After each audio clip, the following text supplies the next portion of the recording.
Mission, not media narratives. And he's dead set on restoring America's edge before it's too late.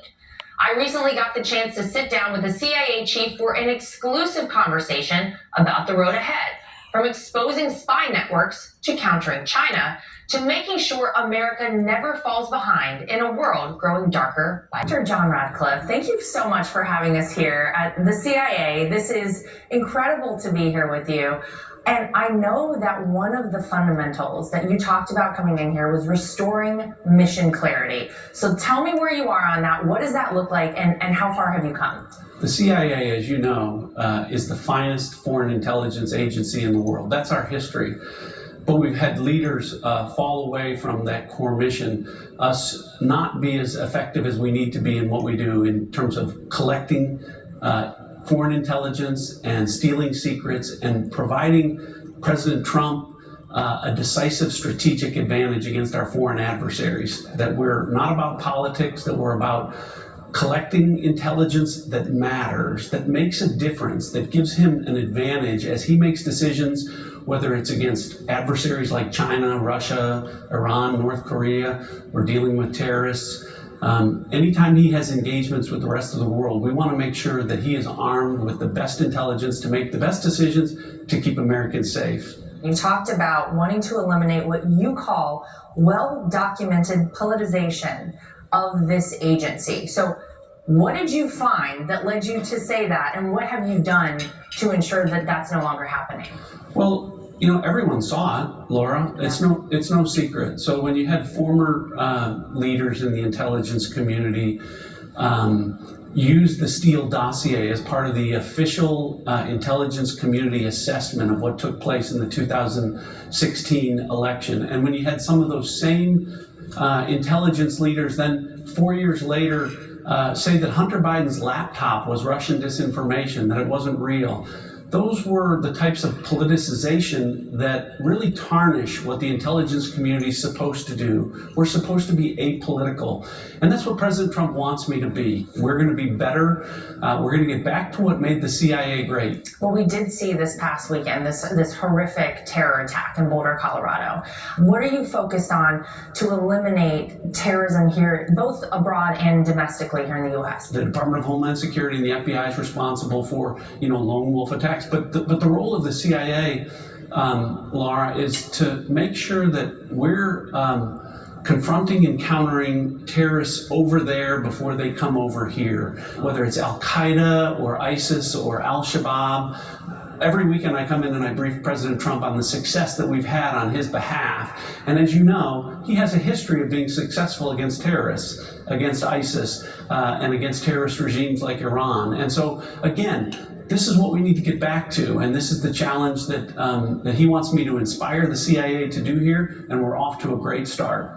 So explain where we are with China, with the CCP, and what you guys are doing here at the agency with it. So, to your point, Laura, when I was DNI for President Trump in his first administration, as you recall, we were accused of outsizing China as a threat. It was a peaceful China, right? And but now, after COVID, after the Taiwan aggression, after flying spycraft over the United States for 8 days during the Biden administration, stealing our intellectual property, taking advantage of us on trade, no one's saying that anymore. So the way to counter China is to go on offense. And so we released 2 Mandarin-speaking videos to the Chinese people, inviting them to contact us through the dark web, because a lot of the people in China are not happy with what's happening, and they can be, great sources of intelligence for us. We'll have more people inside, behind China's Great Wall, and giving us intelligence and information on what's happening with the PRC and its ruling party, the Chinese Communist Party. It's those types of things that we're really focused on when it comes to China, is making sure, again, that we're collecting more and reporting more intelligence for the president to give him his advantage that he needs when he deals with President Xi. Well, last week, FBI Director Kash Patel flagged that the FBI caught a government employed IT specialist who was attempting to transmit classified national defense information to a foreign country. I'm sure here at the CIA, you guys have things locked down, but are you on the lookout constantly for things like that to happen? Fortunately, we have a foreign partner who notified us of that, and that's how Director Patel was able to move quickly and arrest that individual before any damage was done. But we constantly have to be aware of that. Unfortunately, we have people that will, for financial motives or for political motives, release classified information that can help our adversaries. So it's one of the things that across the entire Trump administration we're concerned about, we're focused on, and as you can see, there are a lot more prosecutions and an aggressive approach to it that didn't exist for the last 4 years. And again, President Trump has made this a high priority, so it's something that Director Patel and I talk about a lot.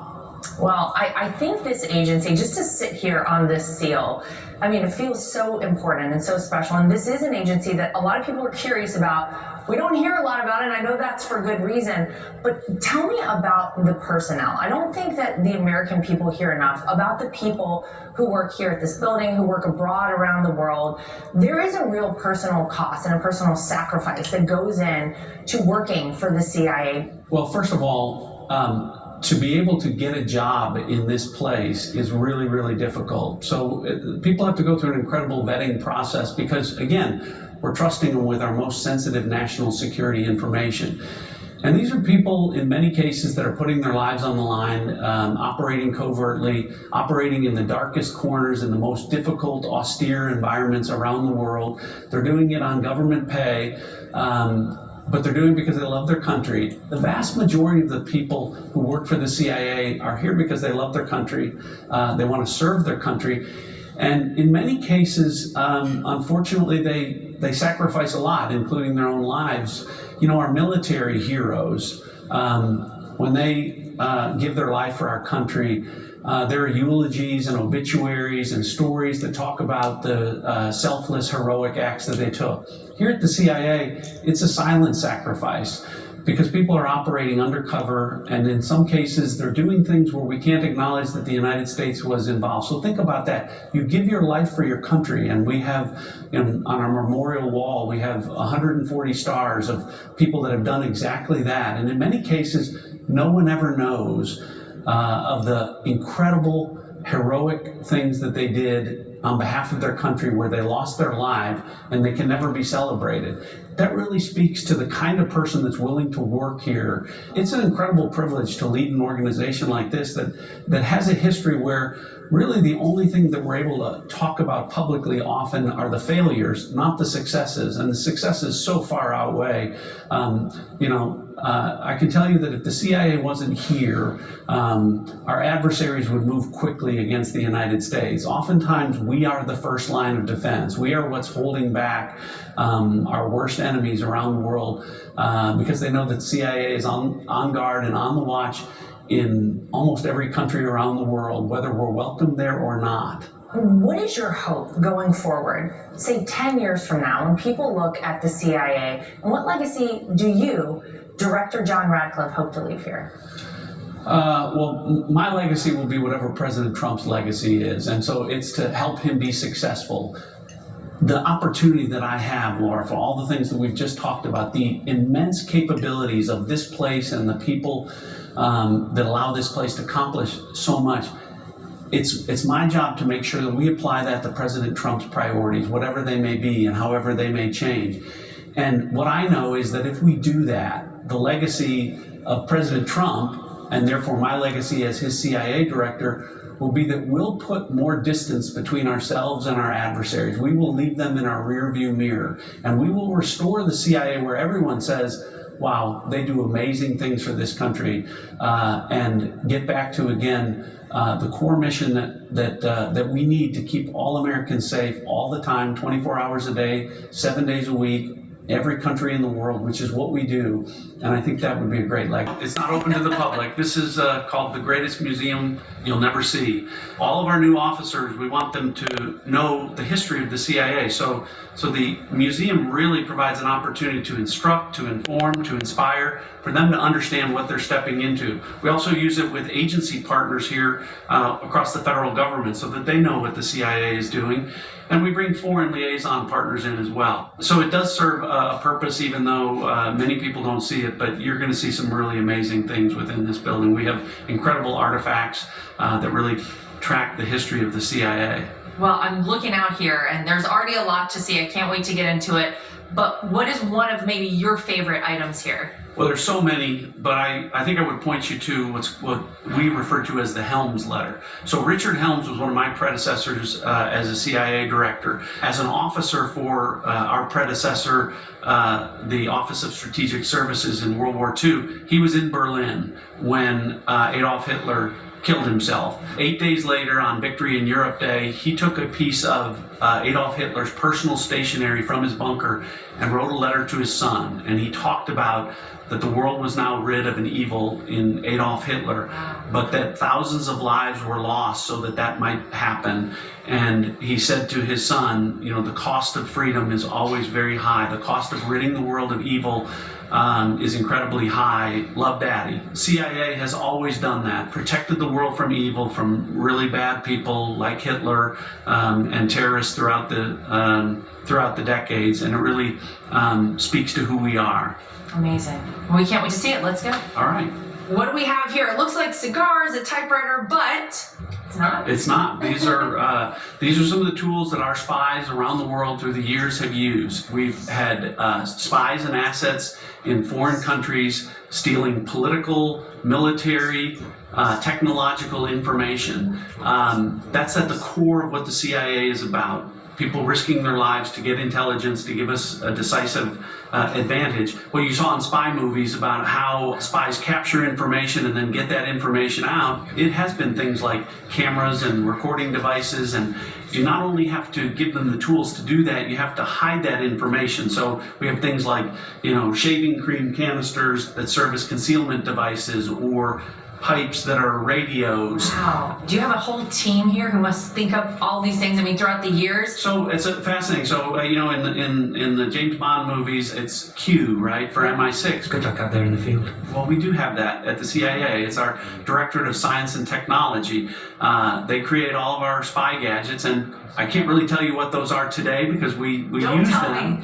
but we also use technology like like the internet. As I said, we do recruiting videos where we recruit spies through the internet, take advantage of the dark web. All of those things is using technology to our advantage in the modern world to recruit spies and steal information. This is a story that maybe some people have heard, but it really happened, and here's the proof.